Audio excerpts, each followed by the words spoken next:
itu bertemu dengan dia di kota dan tidur dengan dia. Artinya apa? Si perempuan yang bertunangan ini selingkuh kan? Masih bertunangan loh ini konteksnya, belum diberkati loh, belum. Si perempuan yang bertunangan selingkuh dengan laki-laki lain, bukan dengan tunangannya. 24. Maka haruslah mereka keduanya siapa? Perempuan yang sudah bertunangan itu dengan selingkuhannya. Itu kamu bawa keluar kota pintu gerbang kota dan kamu lempari dengan batu. Ini bicara tentang harus dihukum dua-duanya. Sehingga mati. Garis itu karena walaupun di kota itu ia tidak berteriak-teriak. Dan laki-laki itu karena ia telah memperkosa istri sesamanya. Manusia. Demikianlah harus kau hapuskan yang jahat itu di tengah-tengahmu. Lihat Bapak Ibu. Wanita yang sudah bertunangan selingkuh dengan laki-laki lain. Bisa saja laki-laki lain itu sudah beristri dia.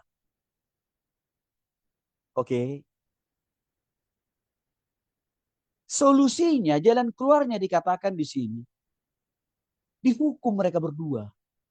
Perempuan yang sudah punya tunangan dan si laki-laki yang sudah beristri itu dihukum. Tidak ada dikatakan di sini si istri laki-laki yang berselingkuh dengan si perempuan bertunangan itu menceraikan. Tidak ada.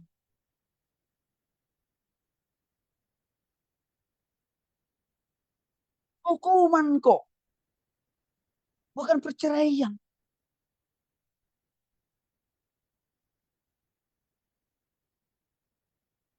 Keempat, saya baca dulu kitabnya. Ulangan pasal 22 ayat 25 sampai 27. Tetapi jikalau di Padang laki-laki itu bertemu dengan gadis yang telah bertunangan itu, memaksa gadis itu tidur dengan dia, maka hanya laki-laki yang tidur dengan si gadis itu yang harus mati. Artinya begini. Ini untuk contoh kasus berikutnya nih. Ya, ada laki-laki nih bertemu dengan gadis perempuan. Lalu dia perkosa paksa perempuan itu.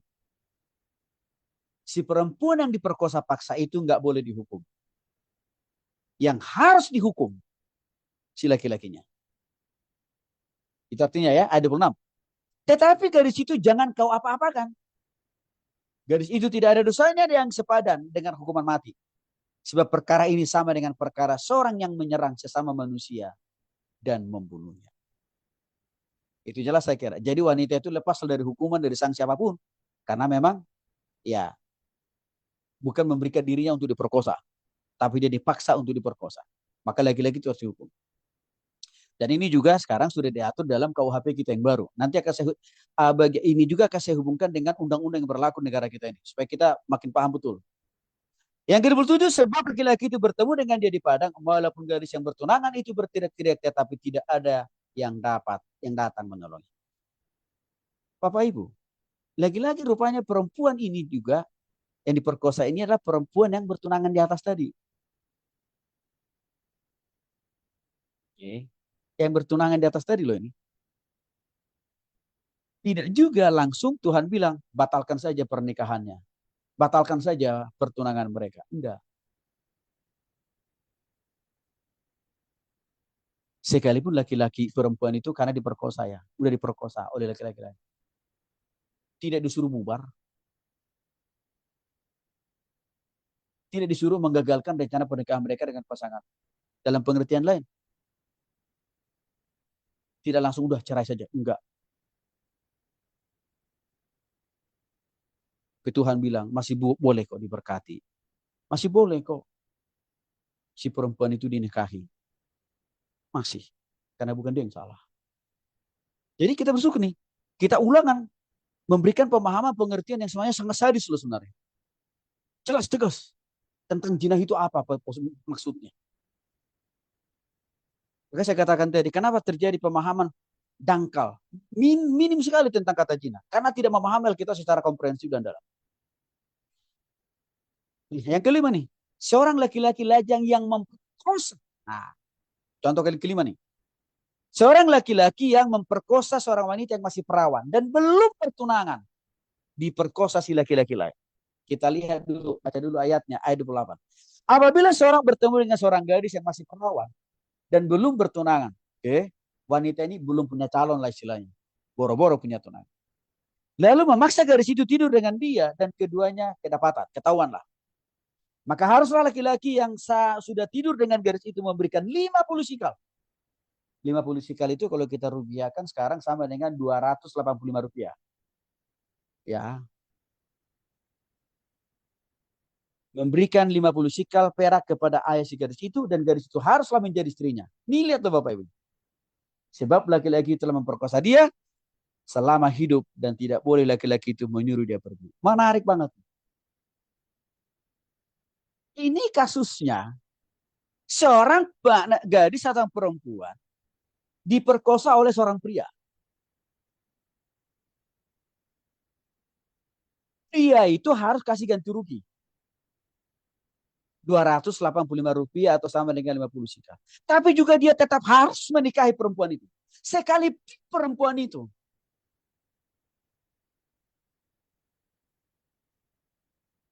sudah pernah melakukan hubungan seks dengan si laki-laki. Kan dia tidak boleh menceraikan. Di kemudian hari, si perempuan itu. Gak boleh. Karena jelas ayat terakhir. Ayat 29. Selama hidupnya tidak boleh laki-laki itu menyuruh dia pergi. Artinya apa? Gak boleh menceraikan. Gak boleh mengusir. Karena alasan awal mulai kita rumah tangga kita kan memang karena salah langkah kita. Salah mengambil keputusan. Gak boleh. Tetap harus dilanjutkan sampai berumah tangga. Setelah berumah tangga pun gak boleh cerai. Jelaskan saudara ini. Kasus-kasus ini lebih parah dari hanya sekedar berzina. Penjelasan saya tadi lebih dalam daripada hanya sekedar karena zina. Tapi tetap tidak boleh ceraikan. Harus tetap menjadi istri dan juga menjadi suami. Oke. Yang kan saya baca dulu ayatnya, ayat 25 sampai dengan 27. Ya.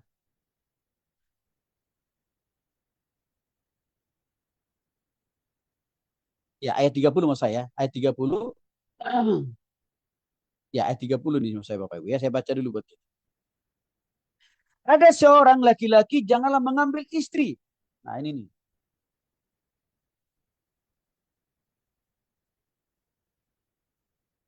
Seorang laki-laki tidak boleh mengambil istri ayahnya.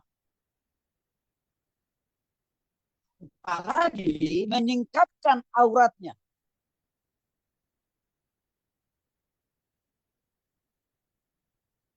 Sedikit kita berubah ke konteks yang berbeda sedikit. Tapi ini ada hubungannya juga dengan perzinahan. Seorang laki-laki janganlah mengambil istri ayahnya. Artinya anak gak boleh berzina dengan mamanya. Gak boleh. Dilarang. Karena itu bagian dari perzinahan. Karena kan juga sekarang ini ada banyak kasus kan Bapak Ibu. Karena bapaknya kerja di luar kota. Ya, jarang pulang-pulang. Sehingga istrinya memakan anaknya sendiri. Ya, apa istrinya mengajak anaknya melakukan hubungan seks dan sebaliknya suaminya mengajak anak perempuannya melakukan hubungan seks, sebaliknya juga anaknya mengajak bapaknya atau mamanya melakukan hubungan seks. Kan banyak kasus itu terjadi sekarang. Itu juga tidak boleh.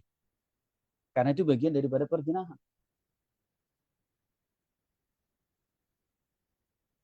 Ya,